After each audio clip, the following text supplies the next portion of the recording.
Welcome back to my channel, Ramir Boulder. Talakayin po natin ang isinampang kaso laban kay BP Sara. Ano po? Inihayag ni Vice President Sara ngayong ah, inihayag ni Vice President Sara Duterte ngayong Sabado, Disyembre 13, na ang ginawang paghahain ng mga reklamong plunder at graft laban sa kanya at sa 15 iba pang opisyal ay another fishing expedition upang i-weaponize umano ang anumang mga akusasyon.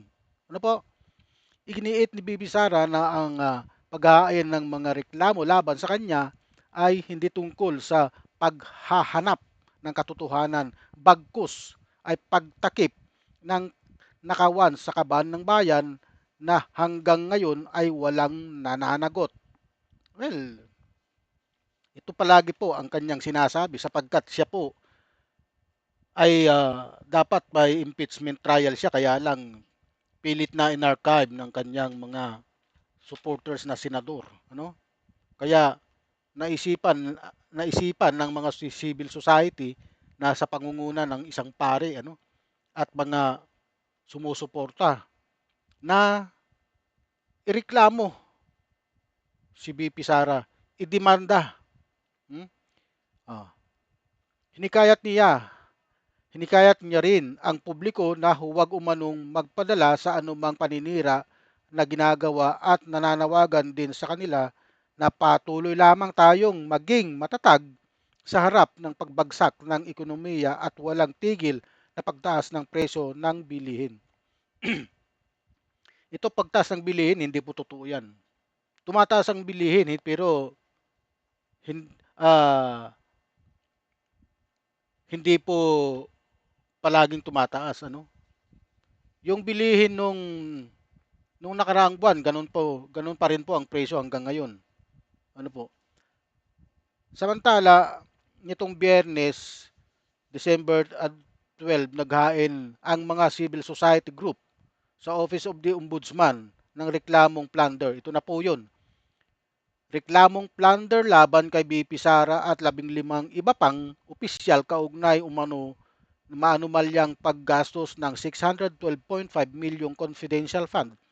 Ito na, pumapasok na po rito sila yung mga popular na pinaka-popular sa lahat na si Mary Grace Piatos. Ano po? Hmm? Si Jay Camote. Ano? Andito na po 'yon. Ha? Inakusahan din ang mga tauhan ni BP Sara sa Office of the Vice President, OVP, at Department of Education nung siya po ay DepEd Secretary pa, no? Kasi siya po ay nagbitiw bilang isang DepEd Secretary at ang pumalit sa kanya ay si Senador Angara, no? Natapos po yung term ni Senador Angara, kaya inappoint siya ni BBM bilang kapalit ni BP Sara, no?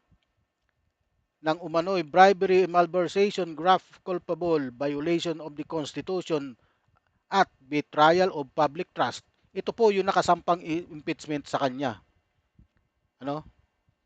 Mag mapupursige po siyang sagutin ito dahil sa impeachment hindi niya nasagot ito eh. Dahil nga po na-archive yung kanyang impeachment complaint, in-archive ng mga senador na kakampi niya na ayaw makita yung matagal nang sinasabing confidential fund at intelligence fund na ginastos lang sa walang kapararakan. Ginastos, binigay sa mga tao, may mga recipient na ano po, hindi nakarehistro sa PSA. Ha? Oh, ito po, ang pinaka makapangyarihan na punto ni BP Sara sa press conference niya kahapon, uh, ngayon po, December 13, ay ang mga sumusunod. Sinasabi po niya, ginawa raw na fishing expedition ang mga reklamo para sa para lang maghanap ng ebidensya laban sa kanya. Ang daming ang ebidensya laban sa iyo eh.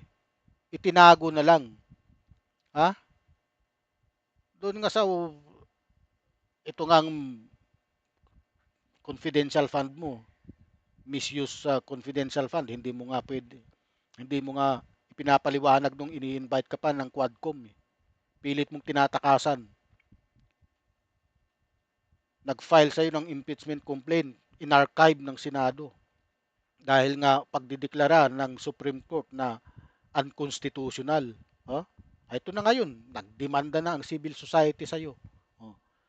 Ang paghahain ng reklamo ay hindi tungkol sa paghahanap ng katotohanan. Bagkus ay pagtatakip ng nakaw na sa kaban ng bayan na hanggang ngayon ay walang nananagot. Under investigation. May mga nakulong na po yan. Ha? Sa mga investigasyon ng ICI, yung Independent Commission for Infrastructure, ha? Mga ghost project, mayroon na pong nakulong. Mayroon pa pong makukulong ngayon magpapasko. Oh. Hinikayat niya ang publiko na huwag magpadala sa paninira at kasinungalingan at patuloy raw silang magtitiis sa kahirapan habang tumataas ang presyo. Pero ang realidad ngayon, ang mga opisyal na akusasyon na hindi lang chismis o political noise, may mga testigo na raw mula sa loob mismo ng OBP at DepEd. Diyan ka na kabahan, BP Sara. May specific na halaga ang 612.5 million na confidential at intelligence fund na alleged na na-liquidate in 11 days lang 2022 at may mga dokumentong questionable. Formal na iniharap sa ombudsman ng mga civil society groups nitong December 12. Kahapon po yun, Friday. Ngayon po ay Sabado. Sa madaling salita, hindi na ito paninira lang o political harassment na maaaring i-dismiss agad. Nasa legal na proseso. Ano po? Nasa legal na proseso na ito at kailangan sagutin ng maayos ni BP Sara at ng mga kasama niya, hindi lang sa media, kundi sa harap ng ombudsman at posibleng sa korte. Ito sa korte, Sandigan Bayan. Kung totoo ang mga paratang, malaking kaso ito na maaring umabot sa impeachment o criminal conviction.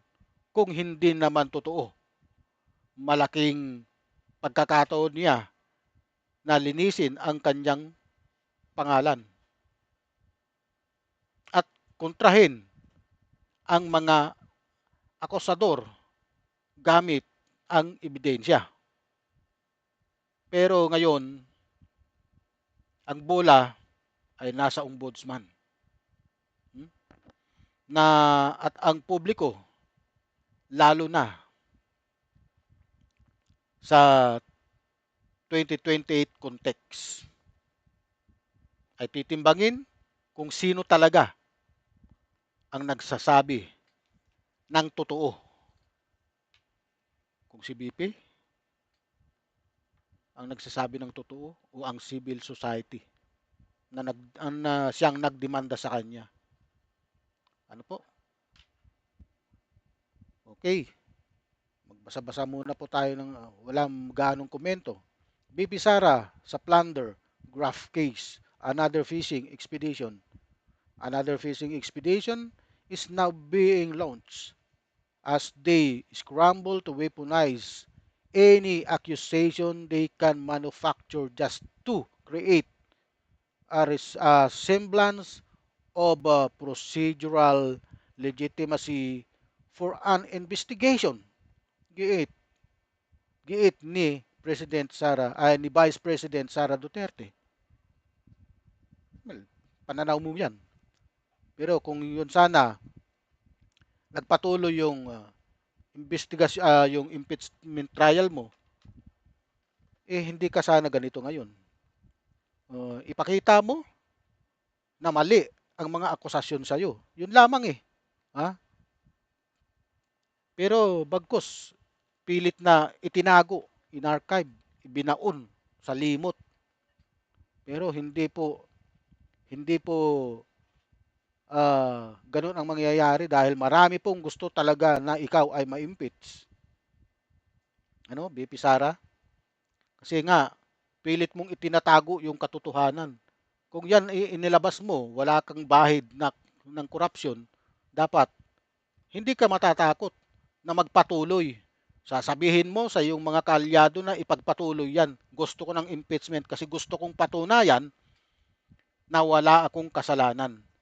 Doon na nga sa sinasabi nilang joint account nyo ng tatay mo, si Digong. Marami. Ano? Yung joint account nyo nagkakahalaga ng 2 bilyon. Ha?